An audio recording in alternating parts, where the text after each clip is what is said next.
The UK government has introduced the innovative finance ISA to provide lenders with tax-free returns on peer-to-peer loans. Peer-to-peer lending connects lenders directly with borrowers, cutting out the banks and allowing lenders to target higher returns than they would receive with a traditional cash ISA. Billions of pounds have been lent through peer-to-peer lending so far.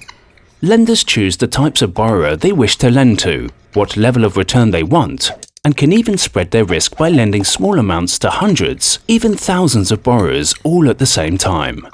Peer-to-peer lending is not currently protected by the Financial Services Compensation Scheme, and lenders' capital is at risk.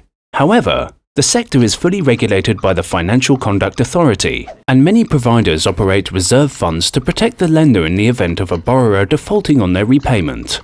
Lending through an innovative finance ISA also helps provide much-needed support to the UK's 5.2 million small and medium-sized businesses, many of which have been let down by the banks.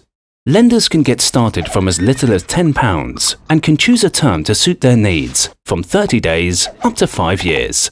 For more information, visit innovativefinanceisa.org.uk.